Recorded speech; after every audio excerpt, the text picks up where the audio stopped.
Hey everyone, wanted to update you guys and let you know how our first official trip went from traveling through a few states with all of our stuff in the trailer. We did take down all of our breakables, our honey, our glass jars full of honey and oils. We put those on the floor in a basket, and then we took down all of our appliances that are up on the counter, our toaster oven, blender, and stuff like that. We put them on the floor, and for the most part everything did okay. If you can see the books on that shelf back there, those all fell at one point because we were backing up into a truck stop area, and this was our very first time backing up into a spot, and there was a lot of jerking of the trailer, so the books just flung forward, I'm sure, and just fell all on the bed. But that was like the major mess of things, so picking up the books wasn't that bad. I have childproof locks that I made myself on our cabinets. Here, I'll show you. I made these little things. They're just little stretchy things that I put a snap on there because I already have this kind of stuff, so my youngest can't get in there. Well, this ended up being like this, and this was the only thing holding it closed, so those came in handy as like a dual purpose, so that was kind of cool. Let's see. We learned a lot on this trip. A lot, especially because it was winter and it was just really cold. So we unplugged our fridge and everything. You know, we weren't connected, we were just hooked up to the truck traveling, and I was hoping that it would defrost the whole way from Kansas to Texas, and we got down here and I finally looked in there and it wasn't defrosted. I guess I shouldn't be too surprised because the weather was really just cold, so it probably just kept it cold in there. I ended up like spending a half an hour in there chipping away at the ice, like, and when you're chipping away at the ice, be very careful because you don't want to damage those little cooling areas that they have. I don't even know what they're called. So I just pretty much took my hand in there and chipped away at what I could. I had heard you're not supposed to take a knife or a hair dryer because both of those things could do some kind of damage, so I'd rather be safe than sorry, especially because we're just on a budget and I don't want to do something that I could have avoided. So I just chipped away at it with my hand and my nails, and eventually got most of it chipped away. There was one point when we were driving that we accidentally drove down the highway with our emergency window flopping open, and someone driving past us as I was driving, and my husband saw them like yelling at us that our window was open, so we had to pull over and shut that. I didn't even realize in my rear view mirror because it was like way up high, with the window was just flapping open. So, and that's the window that the boys always play with. It's in their room, and they just unlatch that window and they just play it all the time out there and throw toys out there and stuff.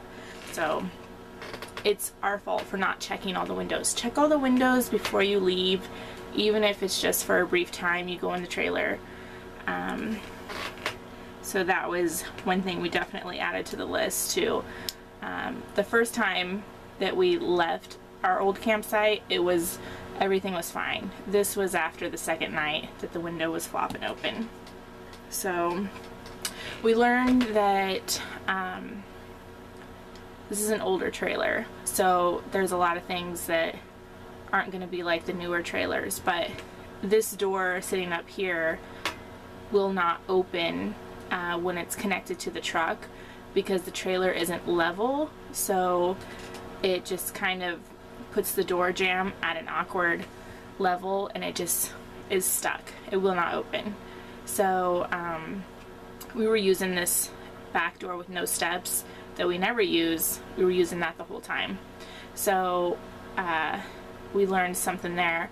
Also, our bathroom door, the only door in this whole trailer, gets jammed as well whenever we're driving. So we'd either have to leave like a door jamb in there or something so it doesn't get stuck. But the first time we were driving from Kansas, the little section, to Oklahoma, we had our door stuck on the back of on the side of our composting toilet, because we have a little latch on there that just connects it to prop the door open, and we don't have our composting toilet like secured to the floor. It's just kind of there. It's like a floating box. So that was kind of, the door was whooshing around, so that kind of moved the toilet a little. It wasn't bad at all. It was just, we just noticed that it had moved, so we just had to unhook that. But no issues with the composting toilet. I had heard some horror stories before, but we didn't have any issues. And we actually didn't put a lid on ours either. We do have a twisting lid that goes on the 5-gallon bucket in our toilet, but we didn't use it. Our bucket fits really, really snug inside of our composting toilet, so we didn't think it would be an issue, and it wasn't, thankfully. Most of our food in the freezer and the fridge stayed pretty cool. I'm betting because of just the season. So I'm sure when we leave in a few months to head back up to Illinois, that if we did another 3-day trip, that a lot of that stuff would be melted. So we're gonna have to figure out a way to keep stuff cool and the heat. Our bananas melted really fast that were in the freezer. We freeze bananas because we do a lot of smoothies, and those were disgusting when I took those out when we arrived here in Texas. We learned a lot about our generator. We have a Honda 2000 generator, and it was highly, highly recommended by a lot of RV'ers before we even started full-timing. So that was one thing we splurged on financially, and just because of the quality of it, and just everyone really recommended this generator. So we got it, and the second night we attempted to use the generator to use our heater so we just wouldn't freeze. And we learned a whole lot about that. Just remember that we're really new still, so we're really just learning. Our generator is a 2,000 watt generator. Well, I just have difficulty, I guess, understanding the whole electrical components and all the math that goes with it, but I learned really fast. Our trailer just needs more than 2,000 watts. So first we turned on the Jenny, and we just connected it to the 30 watt plug to our Jenny, and like hardly anything worked when we tried to do the heaters. The heaters didn't even work. So we're like, well, maybe it's trying to turn on too many things. So we unplugged the trailer from the Jenny and ran like one of those orange construction extension cords through the window to the heater. So strictly just the generator to the heater, and it even had trouble heating it then. So our heater, we found out after all this, is a 1,500 watt heater. So I think I said that right. And it's just, it wasn't enough, really. It should have been enough if we started it maybe on low and then worked our way up to high. Maybe it could have done it, but we were just so new and we were freezing. Our boys were in the truck the whole time in the heat, so they were okay, but we were outside freezing trying to figure this stuff out. So eventually it just ended up, because the Jenny couldn't power the heater enough for us to get the little room that we had in the back heated, we just kind of gave up and got a hotel room because our boys were freezing, and even though we were all bundled, there was just no way we could sleep in the cold like that. And we probably wasted and blew a lot of money because of the hotel room just for lack of knowledge. I would highly recommend, if you're going to travel in the winter and your generator isn't strong enough to power your whole trailer, or a heater, because heaters and air conditioners take the most wattage. So if you're gonna want to be able to power those, make sure that your generator is large enough. But I really recommend an alternative heat source.